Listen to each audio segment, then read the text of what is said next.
All right, and we are live. Our MMO podcast, RoyaltyGaming.net. And who are these fine gentlemen in the world today? Facts. Well, thank you very much. I'm AJ Laceracina. I'm the marketing director and there's executive. Awesome. Thank you, sir. Joe Matarera, I'm the creative director. Ryan Stefanelli, president. Awesome. So who can I talk to about this amazing game, Wayfinder? All of us.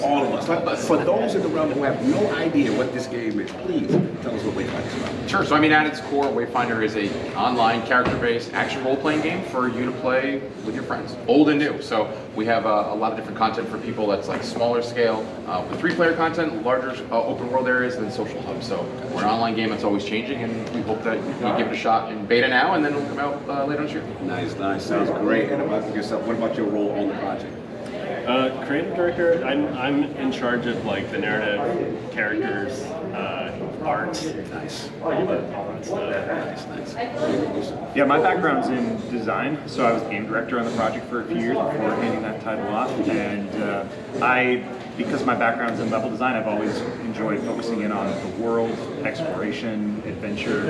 Yeah, so we have a lot of complementary skills. Nice. Everyone's working together in unison. So one thing I gotta shout out to my boy, Lord Flame, aka Joseph Rocco. This is his game. So he had a couple questions I wanted to ask specifically. He said, obviously the world looks absolutely beautiful. So will it be expanded with new regions, or are there more zones to be added than just the main one? Yeah, absolutely. I mean, we are going to be leaning into seasons as a way of sort of telling the story almost like chapters. And right now the current plan is every second season we'll be adding hopefully a new dungeon to the game, some open world space. Every season right now we'll have a new character. So absolutely the world is planned to grow. We're starting nice and modest with our players and getting early access. And 2 years from now it's going to be a big one. Yeah, we're trying to find the balance between adding new stuff as we go to expand the world and also making the previous areas interesting again and exciting for players to return to. So it's been a good learning experience for us. Nice. Have you get any feedback from the community in this process? We've got a lot of feedback. I mean, we've said from the beginning that we wanted to build this game alongside the community. We were really active Discord. We've had incredible participation for the tech tests that we've run, the betas that we've run. We've made a whole bunch of changes already to the game in terms of just like movement, combat, feel, UI, and that is a direct conversation with players. Like a game like this is made based on that relationship, right? And so we've been very open about that process in terms of like building it alongside them. So it's just the start, and like Ryan said, it's going to change. Especially compared to I think some of the games that Wayfinder will appear to play with, we're still a relatively small team. So this is a very real early access, and rather than trying to obsess over getting every detail, like trying to predict what we think players want from the game, our goal is to get a platform for the game out there, and then to really build it and guide it based on sentiment from the community. So that's awesome. It's a different role for us, like as a studio that's accustomed to packaging up the game and shipping it and kind of hoping that we got it right. Being able to develop with the community is something I'm excited about. Yeah, that's really cool. I actually have a question, because you guys are talking about your seasons. You're talking about how you're ever wanting to change everything. How often do you guys think about adding different types of combat classes and different types of races to the realm of your game? Yeah, so right now we're shooting for every 3 months. We'll have a new character. New character is just like you see here. We are a character-based game, so that'll also come with their signature weapon. And every other season we're looking to do that zone. So we're expanding the world and telling the stories in the game and outside the game.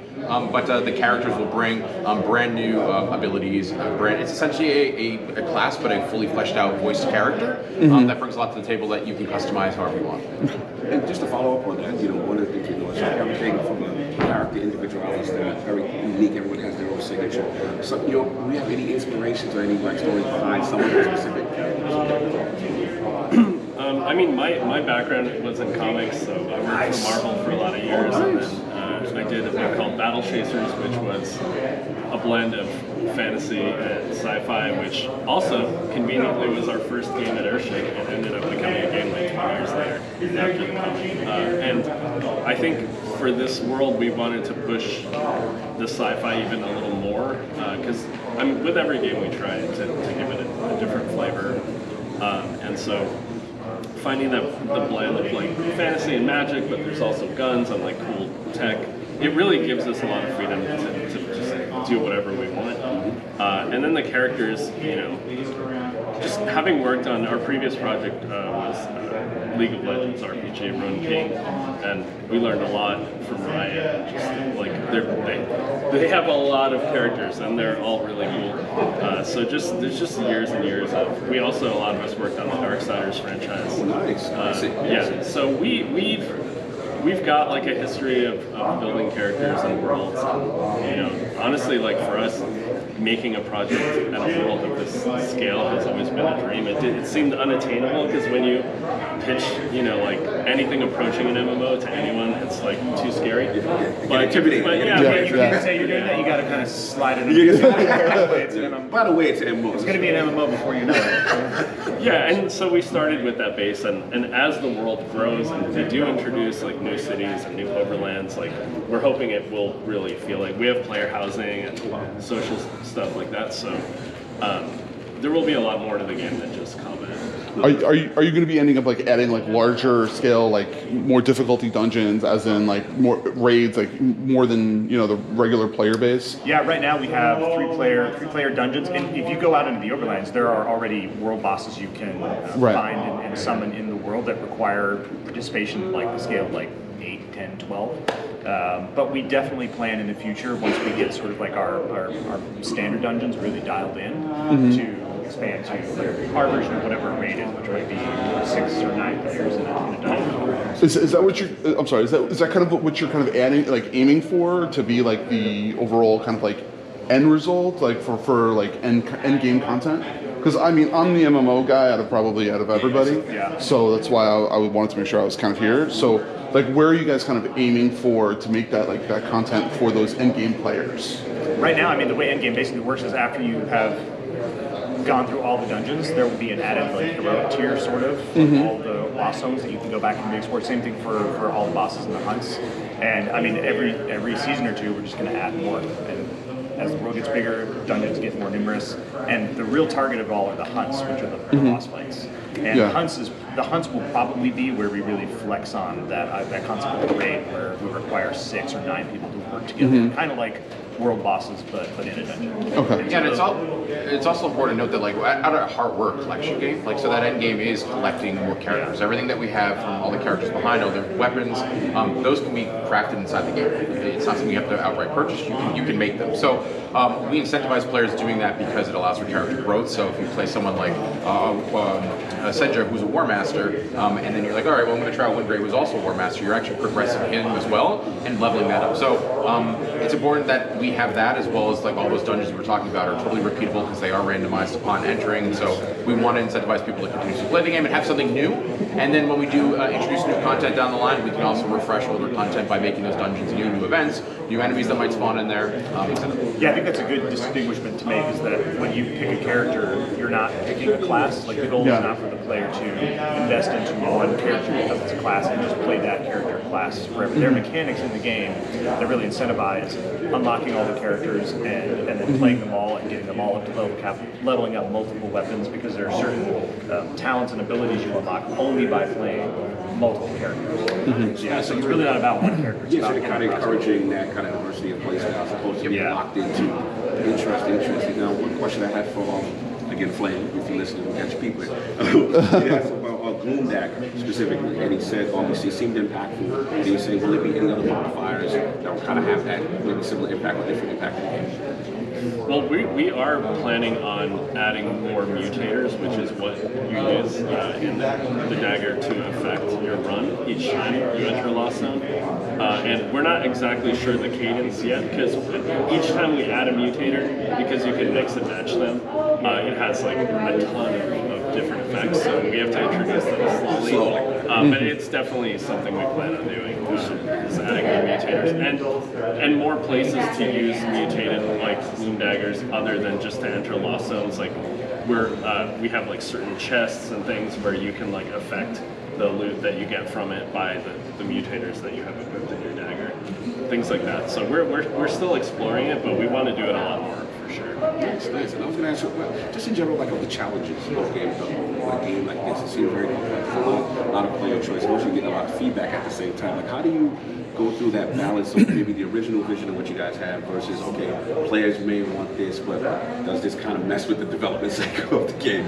Like, how does that? How do you find that balance in the challenges? To be honest, we're finding it.